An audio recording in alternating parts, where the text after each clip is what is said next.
Hey, what's up guys? Joker here, and I hope you're all doing well. Today we have got a couple of news stories to discuss in the world of gaming. First up, we're going to be talking about Hideo Kojima, who has basically insulted the entirety of America by saying that we don't understand his games like Death Stranding, and that's the reason that it is getting bashed by the critics. And before we get into that topic, I just want to preface by saying that I'm a huge fan of Hideo Kojima's games, but I'm going to have some negative things to say about the statements that he made in the past 24 hours. And also, we're going to talk about Star Wars Jedi Fallen Order, which is launching this Friday, and some reasons you may want to be hesitant about pre-ordering this game, which should probably go without saying, to be perfectly honest. Did you just finish building a sweet gaming rig only to have this happen to you? Not to worry, because your CD Key has you covered with Windows 10 Pro licenses for under $15. And if you head over there right now, you could save 20% off with my code JPD20 at checkout. You'll receive your key within seconds, and then just click the start button and type activate to find the Windows activation screen, and all you gotta do then is paste your code in. For more info as well as that coupon code, be sure to check out the links down in the description below. So first up, let's talk about Hideo Kojima. His long-awaited game, Death Stranding, launched recently, and it is definitely a different game. I'm personally waiting for it to come out on the PC, so I've not played it yet, but I have watched about 2 to 3 hours on Twitch streams of the first 2 to 3 hours of the game, and so far I do think it's a game I'm probably going to enjoy, because I do enjoy Kojima's style of storytelling, the graphics, the cutscenes, all that stuff. I mean, I remember very early on in my gaming career, gaming life, I should say, playing Metal Gear Solid 2, and how that game changed my perspective on the way stories are told in video games forever. Like, ever since I played Metal Gear Solid 2 with some of those, like, 30, 40-minute cutscenes, that is my bag. I am into that. And I understand that not everyone is into that type of thing, but it definitely struck a chord with me, and ever since then, I have always sought out very narrative-driven games like that, where I can really be immersed in beautifully shot, well-edited cutscenes, and I think Death Stranding definitely still has that, while also straying very far from what we saw in the Metal Gear Solid games. A lot of people are quick to call it a walking simulator, which it kind of basically is, but I'm fine with it. I think the gameplay looks interesting enough. It's definitely different, and it reminds me of like some other like simulators I've actually played before, like truck driving simulators, like Euro Truck Simulator, like with actually just delivering packages. And then there was another game which the name escapes me, but basically you played you basically were a truck driver, and you would have to like use your winch to be able to get over certain obstacles and stuff like that. And Death Stranding kind of has that, but then it's also, you're playing as a guy delivering packages, so it looks very unique, to say the least. So I am looking forward to playing this game on the PC, and I think I'm probably going to enjoy it. But getting back to the topic of what Hideo Kojima said, in the past 24 hours, he was talking to an Italian news outlet where he basically said that Americans could not possibly like this game, and that is why it is getting trashed by some of the users over on Metacritic, where it's got a pretty low score of around 6.9, which is not terrible, honestly. That's still a pretty average score, and I still think looks like a good game. The critics have honestly really liked it, so I'm not really too sure where he's coming from with this. It's just kind of a mixed bag as far as reviews are concerned, which is fine, because it's a very, like I said, it's a different game. It's going to be kind of a love it or hate it type of thing, so of course there's going to be people on both sides of that argument. So let's take a look at what Hideo Kojima had to say. He said, "I have to say that the game received enthusiastic reviews, especially in Europe and Japan. Here in the United States, on the other side, we had stronger criticism," which he told Italian website TGCom24. He continues on to say that maybe this is a game that is difficult to understand for a certain type of critic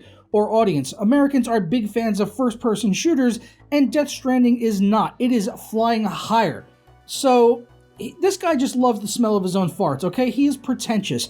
I love his games, but he is being extremely pretentious here with the statements he's making, by basically saying that Americans are not smart enough to enjoy a game that is unique, and anything that's outside the realm of shooty bang bangs like Call of Duty Modern Warfare, which is ridiculous. And then he continues on to say in there that it is flying higher, basically saying that his game is like art, and it is better than all of the other shooty bang bangs out there. That is basically what he is saying. He makes better games because they're for a more intellectual, smarter audience, which Americans are not, and Europeans and Japanese people are, which is preposterous because I'm sure you can go anywhere in Europe and find people that like to play shooty bang bangs as well.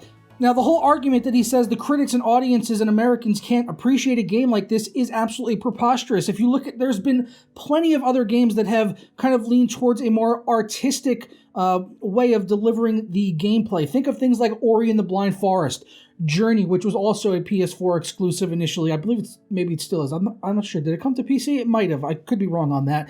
Also, something like The Vanishing of Ethan Carter, if we want to stick to strictly talking about walking simulators. All of those games have phenomenal reviews with users as well as critics alike, and they are very artistic-driven games, not heavy on shooty bang bangs, let's say. They're not heavy on the shooty bang bangs, okay? Now, also, to argue against this, he says that Americans can't possibly like this. If we look at the top games of 2019, specifically for the PS4, since this is a PS4 exclusive for now until it comes out early summer next year, which is going to hit Steam and Epic stores at the same time, and I still plan on picking it up.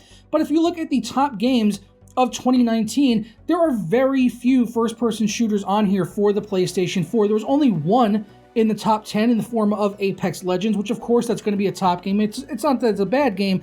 I'm not saying it's a bad game. It is a good game, of course. It's got an 89 score on there, but it's also a free game, so it's definitely going to have access to it from more people, which is even going to help, going to impact the score even more since there's more people playing it and more people reviewing it.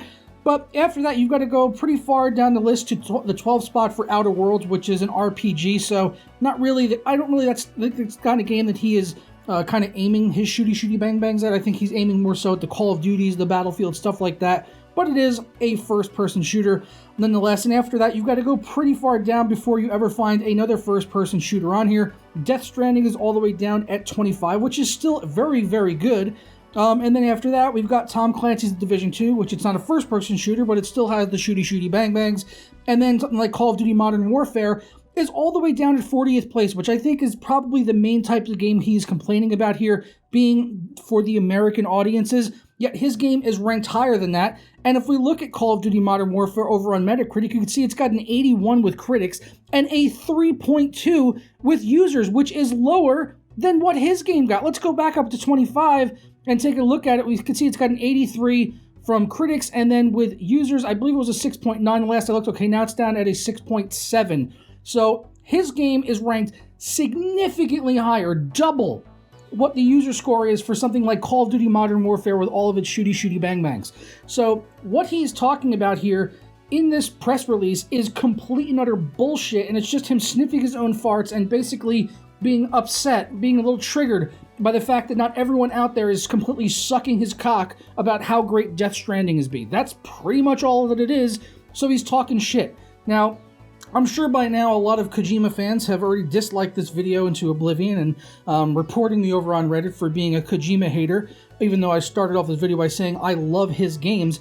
I just don't like his attitude here. He's just being completely negative and not willing to accept the fact that some people have differing opinions from him. So please let me know down in the comments below your opinions on this topic and Death Stranding. If you played it, what do you think about it? As I said, I don't think this is going to be a game for everyone, but neither is something like a game I mentioned at the beginning, Euro Truck Simulator 2. I absolutely love that game. I love American Truck Simulator, and you're basically just driving back and forth, delivering trailers, but for some reason, I like it. I enjoy it. I've spent dozens and dozens, probably over 100 plus hours on both of those games, just driving back and forth and delivering tractor trailers of shit. And I think it's fun, and I hope that Death Stranding ends up living up to the hype that I've built up for it, because I am definitely looking forward to playing it, as I've loved the Metal Gear Solid games. I like stealth games in general, and I've seen a lot of critics out there, making videos and stuff. I'm not going to mention anyone by name, but a lot of people have made videos specifically saying how bad this game is, and they kind of lead off the video by saying how much they hate previous Kojima games, that they've never liked the Metal Gear Solid series. And I am one of those people that loves Metal Gear Solid and Kojima games, yet I'm still not happy to see his reaction here. He's just being a negative Nelly, honestly, at the end of the day. So, I don't know, maybe I'll go play some more shooty bang bangs until I can play the game in summer of 2020.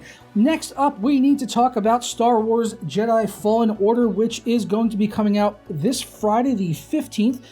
Definitely a game I'm curious to try out, but I'm hesitant about it. I have not pre-ordered it, but I do have EA Origin Access Premier, so I'm definitely going to be playing this game when it comes out and probably posting some benchmarking content with this game once it does become available. However, there is a new bit of news that I came across that might make you want to be a little bit hesitant about picking this game up. Now, typically with Origin EA Access, you get an early 10-hour trial, and in most cases, you can actually even get the game sometimes a week in advance to have access to the full game.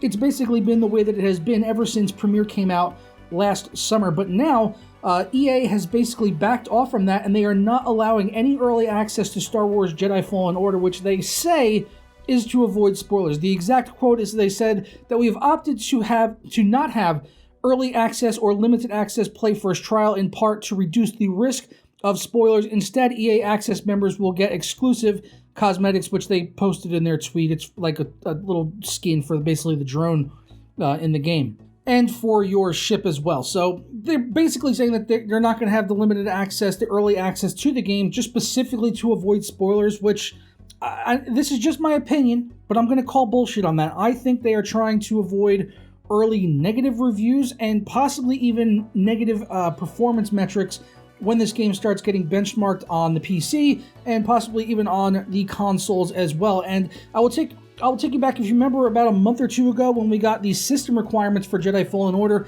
Initially, they said that they were recommending 32 gigabytes of system memory, which they then retracted and said it was only 16 gigabytes, and they claimed that that was a typo, although I don't know how you accidentally type 32 instead of 16. That's a pretty big mistake. Those keys are conceivably nowhere near each other at all, so it's not a typo. It's not like they were trying to type 16 and accidentally put 15 or 17 or, I don't know, 27 or something. There's no way that that was just a typo on their part. I personally think that the performance on this game is going to be ass, but that's just my prediction. We don't have anything to go on for that. Like I said, it's really just my opinion that, the reason that they are not letting this game out into the early access trial is to avoid those early reviews, to basically dissuade people from maybe canceling their pre-orders or not pre-ordering or not picking up the game day one. So, like I said, I don't have any evidence of that for sure. I'm putting that out there 100%. But what I'm saying is, this is EA we're talking about here, so it is unadvisable to pre-order their games anyway. It's inadvisable to pre-order pretty much any game, and we even saw that with Red Dead Redemption 2 recently, if that's anything to go by. And I typically usually trust Rockstar with their games, as well as CD Projekt Red, although I probably wouldn't cancel my pre-order for Cyberpunk 2077 just yet. Fingers crossed that I don't end up eating my words on that. But EA is EA, so EA is going to be EA as long as EA is EA. So don't pre-order. Wait until you see the reviews from independent outlets out there. Definitely going to be checking this game out, though, as the graphics look gorgeous. The initial gameplay I've seen so far looks really good. Kind of reminds me of the Force Unleashed titles, which came out on the last generation of consoles, which I enjoyed. I don't think they had amazing or stellar reviews in any way, but I definitely enjoyed them, and this kind of looks like a revamped version of that with really impressive visuals. So I'm definitely going to check it out, and I'll be benchmarking it on the channel. But that is all that I have got for you guys today on Star Wars Jedi Fallen Order and the whole Death Stranding thing with Hideo Kojima. Please leave me your thoughts, opinions, comments below, as I look forward to reading through those. As always, I'm going to go ahead and get out of here now. If you enjoyed this video or learned something new, leave a thumbs up on it down below. Subscribe if you're not already. And if you've been here for a while, consider ringing that notification bell. That way you never miss a video as soon as it goes up live here in the channel, because it does help me out immensely. I'm gonna go though now, and I will see you all tomorrow for another video. Ta-ra.